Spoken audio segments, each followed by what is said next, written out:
Hello बच्चों, good morning. बच्चों, आज मैं आप लोग को सामाजिक विज्ञान का पाठ 3 मुग़ल साम्राज्य के बारे में पढ़ाऊंगी। मुग़ल साम्राज्य यानी मुग़लों का साम्राज्य शासन कहाँ तक फैला हुआ था, उनका साम्राज्य कहाँ तक था, उसके बारे में हम पढ़ेंगे और जानेंगे। आपने आगरा का ताजमहल देखा है, दिल्ली का लाल किला, फतेहपुर सिकरी का बुलंद दरवाज़ा। इन सभी स्थापत्यों का निर्माण मुग़ल शासकों ने करवाया था।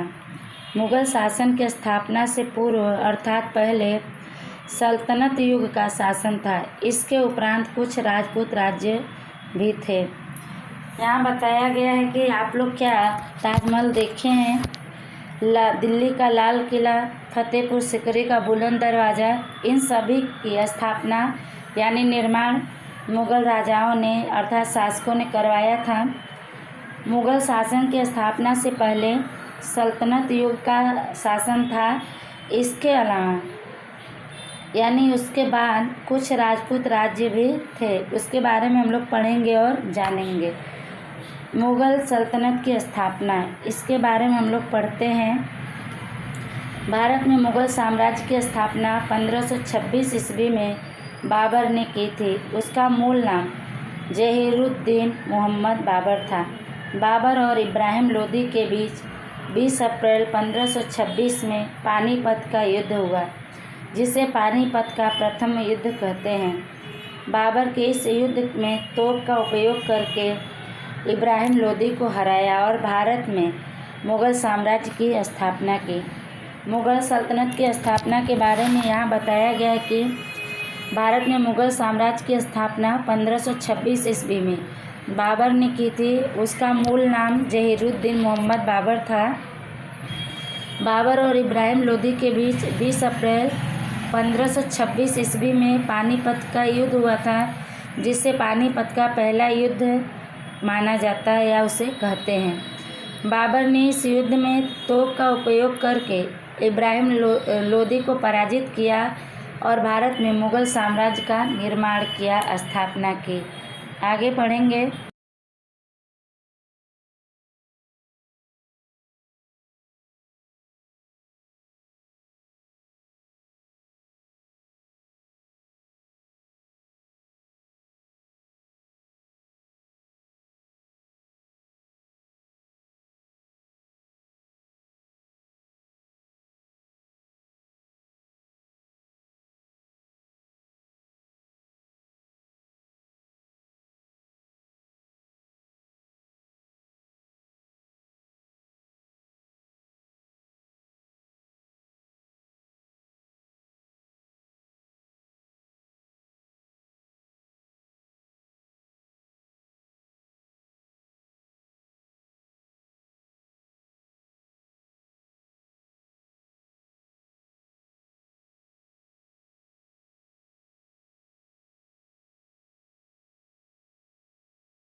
हुमायूं के बारे में। हुमायूं का शासनकाल था 1530 ईस्वी से लेकर 1540 ईस्वी, 1555 ईस्वी से लेकर 1556 ईस्वी। इनके बारे में हम लोग पढ़ते हैं।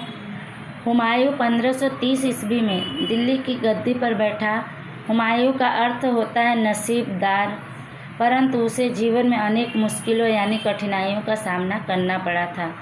उसका गुजरात के सुल्तान बहादुर शाह और बिहार के शक्तिशाली शासक शेर शाह के साथ युद्ध हुआ। 1540 ईस्वी में कन्नौज युद्ध में शेर शाह ने हुमायूं को हराकर उसे भारत से बाहर भगा दिया। हुमायूं बादशाह से बेरोजगार हो गया और ईरान चला गया, परंतु कुछ वर्षों बाद फिर भारत पर चढ़ाई की। ईरान के शहंशाह की मदद से 1545 ईस्वी में उसने काबुल और कांधार जीत लिया तथा 1555 ईस्वी में भारत पर पुनः अर्थात फिर से अपनी सत्ता अर्थात शासन स्थापित किया। हुमायूं अपने पिता की तरह ही पठन लेखन का शौकीन था।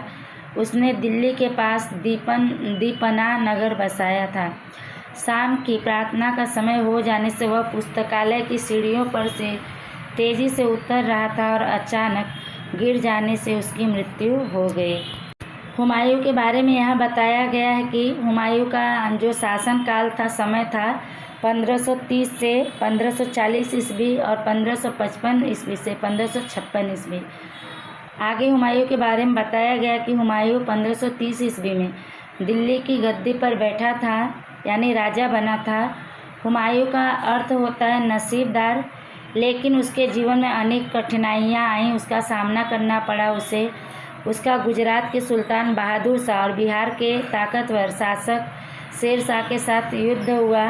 1540 ईस्वी में कन्नौज के युद्ध में शेर शाह ने हुमायूं को हराकर उसे भारत के बाहर निकाल दिया था। हुमायूं बादशाह से बेरोजगार हो गया था, यानी उसका गद्दी छिन गया था। इसके कारण वह ईरान चला गया, लेकिन कुछ साल बाद फिर से वह भारत पर चढ़ाई किया। ईरान के शहंशाह की सहायता से 1545 ईस्वी में उसने काबुल और कांधार जीत लिया। 1555 ईस्वी में भारत पर फिर से उसने अपनी सत्ता स्थापित की, फिर से वहाँ का राजा बन गया। आगे हुमायूं के बारे में बताया गया है कि हुमायूं अपने पिता की तरह ही पठन लेखन के शौकीन थे। उनको उसमें रुचि था, पढ़ने लिखने में। उसने दिल्ली के पास दीनपनाह नगर बसाया था। शाम की प्रार्थना का समय हो जाने के कारण पुस्तकालय की सीढ़ियों पर वह जल्दी से उतर रहा था और अचानक एकाएक गिर जाने से उसकी मृत्यु हो गई। आगे पढ़ेंगे। शेर शाह सूरी 1540 ईस्वी से 1545 ईस्वी तक शासन पर रहा। इनके बारे में हम लोग पढ़ते हैं। शेर शाह अफगान वंश का मुस्लिम था। उसका मूल नाम फरीद खां था। हुमायूं को हराकर उसने भारत में अपना शासन यानी सत्ता स्थापित की थी। वह समाज सुधारक और न्यायप्रिय शासक था। उसने समाज में कई सुधार किए और न्याय उसको करना पसंद था। डाकू लुटेरों को अंकुश में रखकर अर्थात उन पर रोक लगाकर प्रतिबंध में रखकर उसने राज्य में शांति की स्थापना की थी। नई डाक व्यवस्था बनाई। उसने व्यापारियों और यात्रियों के लिए धर्मशालाएँ बनाए। रुपये का चलन शुरू करवाया। विशाल सेना निर्मित की। उसने एक महान राजमार्ग ग्रांड ट्रंक रोड का निर्माण करवाया था, जो बंगाल और उत्तर भारत तक फैला हुआ था। शेर शाह 1545 ईस्वी में तोप का निरीक्षण कर रहा था, यानी उसकी जांच परख कर रहा था। तब दुर्घटना होने से उसकी मृत्यु हो गई। उसकी मृत्यु के बाद उसके जैसा कोई शक्तिशाली अर्थात ताकतवर शासक गद्दी पर नहीं बैठा। परिणाम स्वरूप 1555 ईस्वी में हुमायूं ने दिल्ली और आगरा पर आक्रमण करके अफगानों को हराकर पुनः मुगल साम्राज्य की स्थापना की। शेर शाह सूरी के बारे में यहाँ बताया गया है कि इसका शासन 1540 ईस्वी से लेकर 1545 ईस्वी तक था। शेर शाह अफगान वंश का मुस्लिम था। उसका मूल नाम फरीद खान था। हुमायूं को हराकर उसने भारत में अपना शासन स्थापित किया था। वह समाज में सुधार करने वाले और न्यायप्रिय शासक था। डाकू लुटेरों पर रोक लगाकर उसने अपने राज्य में शांति की स्थापना की थी। नई तरह के आधुनिक समय की डाक व्यवस्था बनाई। उसने व्यापारियों और यात्रियों के लिए धर्मशालाएँ बनवाई। धर्मशालाएँ यानी जहाँ रुकने का स्थान होता है। रुपये का चलन शुरू करवाया, यानी रुपये एक दूसरे से लेन देन के लिए शुरू करवाया। विशाल यानी बहुत बड़ा सेना का निर्माण किया। उसने एक महान राजमार्ग ग्रांड ट्रंक रोड का निर्माण करवाया था, जो बंगाल और उत्तर भारत तक फैला हुआ था। आगे शेर शाह के बारे में बताया गया कि 1545 ईस्वी में जब शेर शाह तोप का निरीक्षण कर रहा था, यानी उसका जांच पड़ताल कर रहा था, तब दुर्घटना हो जाने से उसकी मृत्यु हो गई। उसकी मृत्यु के बाद उसका जैसा कोई ताकतवर शासक गद्दी पर नहीं आया, जिसका परिणाम यह हुआ कि 1555 ईस्वी में हुमायूं ने दिल्ली और आगरा पर हमला करके अफ़गानों को हराकर फिर से मुग़ल साम्राज्य की स्थापना की। आगे पढ़ते हैं। आगे है अकबर। इनके बारे में हम लोग पढ़ते हैं। अकबर का शासनकाल 1556 ईस्वी से 1605 ईस्वी तक था। भारत के इतिहास में राजा के रूप में अकबर का महत्वपूर्ण अर्थात विशेष स्थान है, जगह है। उनका जन्म 1542 ईस्वी में अमरकोट के हिंदू राजपूत राजा के घर हुआ था। हुमायूं की मृत्यु के बाद मात्र 14 वर्ष की उम्र में वह दिल्ली का बादशाह बना था। हुमायूं की मृत्यु के बाद अकबर और हुमायूं के बीच 1556 ईस्वी में पानीपत का द्वितीय युद्ध हुआ, जिसमें अकबर की विजय हुई। अकबर के बारे में यहाँ बताया गया है कि इनका शासनकाल 1556 ईस्वी से 1605 ईस्वी तक था। ये भारत के इतिहास में राजा के रूप में अकबर का खास यानी महत्वपूर्ण स्थान है। इनका जन्म 1542 ईस्वी में अमरकोट के हिंदू राजपूत राजा के घर में हुआ था। हुमायूं की मृत्यु के बाद ये मात्र 14 साल के थे। उसी उम्र में दिल्ली का बादशाह बन गए थे। हुमायूं की मृत्यु के बाद अकबर और हुमायूं के बीच 1556 ईस्वी में पानीपत का द्वितीय युद्ध हुआ, जिसमें अकबर की जीत हुई। आगे इनके बारे में और पढ़ते हैं। अकबर ने पंजाब से बंगाल और दिल्ली से गुजरात तक अधिकांश भाग पर राज्य स्थापित किया था। अकबर और मेवाड़ के राणा प्रताप के बीच बहुत प्रसिद्ध हल्दी घाटी का युद्ध हुआ था। अकबर ने काबुल, कश्मीर, बलूचिस्तान से दक्षिण में अहमदनगर तक अपनी विजय यात्रा करके विशाल साम्राज्य का सर्जन अर्थात निर्माण किया था। अकबर ने फतेहपुर सीकरी को अपनी राजधानी बनाकर उनके भवनों का निर्माण करवाया था। अकबर के बारे में आगे बताया गया है कि अकबर ने पंजाब से बंगाल और दिल्ली से गुजरात तक ज़्यादातर भागों पर अपना शासन स्थापित किया था। अकबर और मेवाड़ के बीच प्रसिद्ध हल्दी घाटी का युद्ध हुआ था। अकबर ने काबुल, कश्मीर, बलूचिस्तान से दक्षिण में अहमदनगर तक अपनी विजय यात्रा करके विशाल यानी बहुत बड़े साम्राज्य का निर्माण किया था, उसकी रचना किया था। अकबर ने फतेहपुर सीकरी को अपनी राजधानी बनाकर अनेक भवनों का निर्माण करवाया था। आगे अकबर के बारे में पढ़ते हैं। अकबर ने हिंदुओं के प्रति उदार नीति अपनाई। उसने राजपूतों के साथ सामाजिक संबंधों की शुरुआत की थी। उसने सेना में राजपूतों की नियुक्ति उच्च पदों पर की। राजपूतों ने भी अपनी वीरता और साहस से अकबर को भारत विजय के लिए खूब मदद की। आगे अकबर के बारे में बताया गया है कि अकबर ने हिंदुओं के प्रति उदार नीति अपनाई, यानी बहुत बड़ा दिल रखकर उसने राजपूतों के साथ सामाजिक संबंधों की शुरुआत की थी। उसने सेना में राजपूतों की नियुक्ति ऊंचे पदों पर की। राजपूतों ने भी अपनी वीरता और हिम्मत से अकबर को भारत विजय के लिए खूब सहयोग की। आगे पढ़ते हैं। अकबर असांप्रदायिक राजा था। उसने सभी धर्मों के श्रेष्ठ तत्वों को एकत्र करके दीन-ए-इलाही नामक संप्रदाय की स्थापना की। उसने रामायण, महाभारत, अथर्ववेद, पंचतंत्र, बाइबल और कुरान जैसे महान ग्रंथों का अनुवाद फारसी में करवाया था। अकबर समाज सुधारक भी था। उसने बाल विवाह और सती प्रथा का विरोध किया था। उसने यात्रा कर रद्द कर दिया था और बलपूर्वक होने वाले धर्मांतरण पर प्रतिबंध लगा दिया था। अकबर कालीन भारत आर्थिक रूप से समृद्ध था। उसने सामाजिक सहिष्णुता यानी दयाशीलता के युग का आरंभ करवाया था। 1605 ईस्वी में उसकी मृत्यु हुई, तब अधिकांश भारत मुगल साम्राज्य में समाविष्ट था। अकबर के बारे में यहाँ बताया जा रहा है कि अकबर किसी एक धर्म को मानने वाला नहीं था। वो सभी धर्मों के श्रेष्ठ तत्वों को एकत्र करके दीन-ए-इलाही नामक संप्रदाय की स्थापना की थी।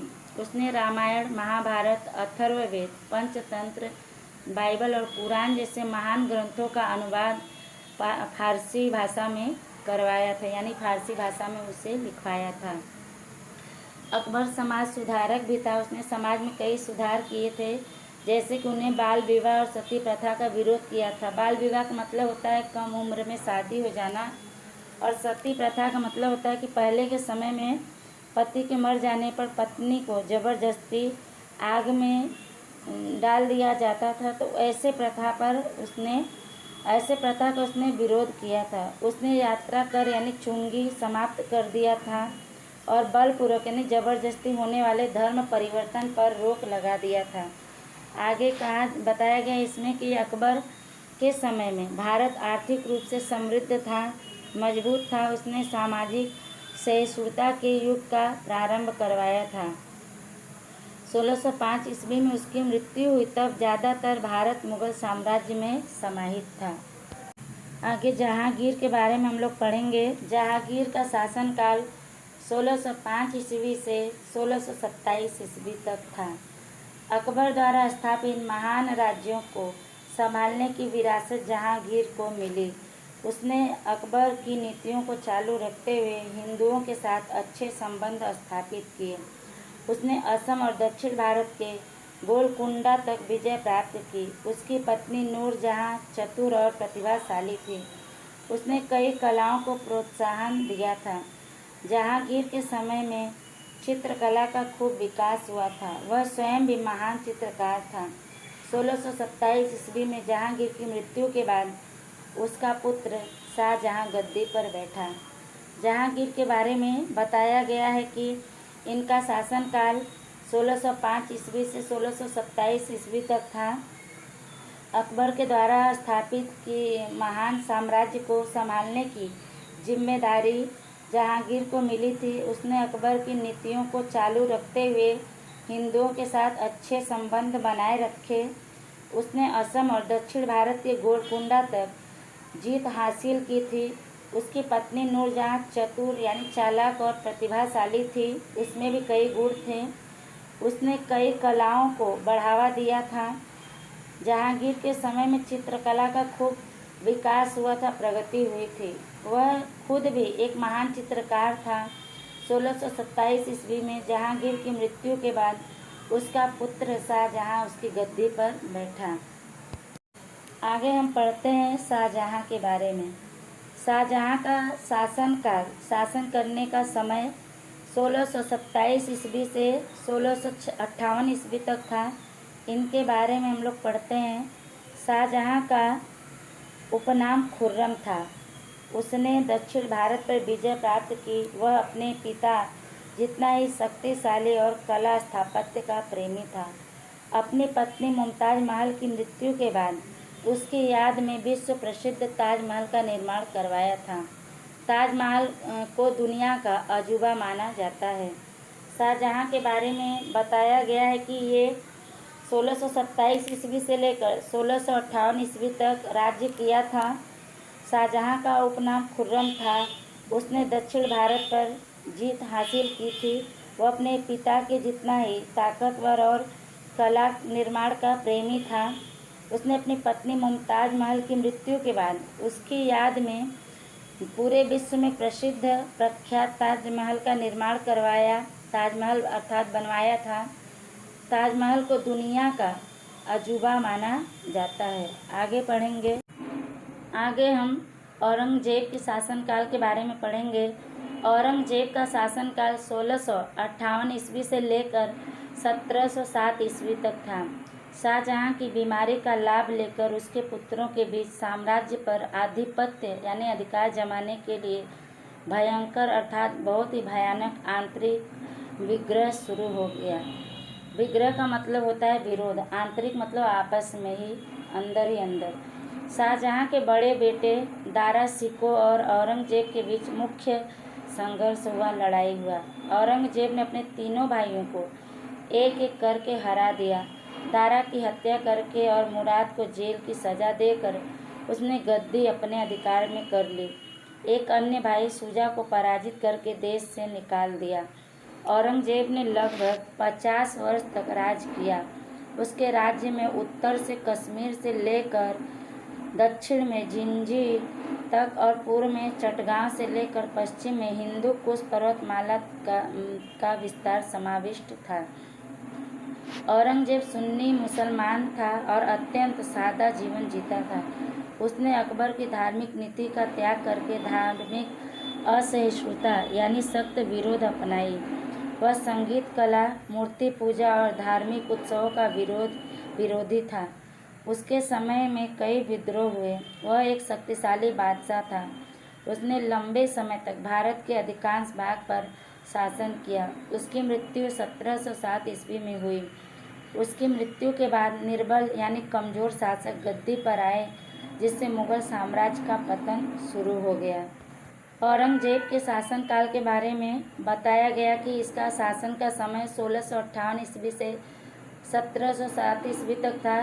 शाहजहाँ जो इनके पिता थे, उनकी बीमारी का फ़ायदा लेकर उनके पुत्रों के बीच साम्राज्य पर अधिकार पाने के लिए बहुत ही भयानक विरोध हुआ अंदर ही अंदर। शाहजहाँ के बड़े बेटे दारा शिकोह और औरंगजेब के बीच खास युद्ध हुए। औरंगजेब ने अपने तीनों भाइयों को एक एक करके पराजित कर दिया। दारा की हत्या करके और मुराद को जेल की सज़ा देकर उसने गद्दी पर अपना अधिकार कर लिया। जो उसका तीसरा भाई था शुजा, उसको पराजित करके देश से निकाल दिया। औरंगजेब ने लगभग 50 साल तक राज किया। उसके राज्य में उत्तर में कश्मीर से लेकर दक्षिण में जिंजी तक और पूर्व में चटगांव से लेकर पश्चिम में हिंदू कुश पर्वतमाला तक उसका विस्तार समाहित था, उसका शासन था। औरंगजेब सुन्नी मुसलमान था और बहुत ही सादा जीवन जीता था। उसने अकबर की धार्मिक नीति को त्याग कर यानी छोड़ करके धार्मिक असहिष्णुता अपनाई, यानी उसने उसका सख्त विरोध किया। वह संगीत कला और मूर्ति पूजा और धार्मिक उत्सवों का विरोध करता था। उसके समय में कई विद्रोह हुए। वह एक ताकतवर बादशाह था। उसने लंबे समय तक भारत के अधिकांश भागों पर, ज़्यादातर भागों पर राज्य किया। 1707 ईस्वी में औरंगजेब की मृत्यु हो गई। उसके बाद कमज़ोर शासक गद्दी पर आए, जिससे मुग़ल साम्राज्य का विनाश शुरू हो गया। बच्चों, आज के लिए बस इतना ही। आगे का भाग वीडियो के पार्ट 2 में पढ़ाऊँगी। जितना पढ़ाया गया उसको ध्यान से आप लोग सुनेंगे तब समझ में आएगा। तब तक के लिए धन्यवाद।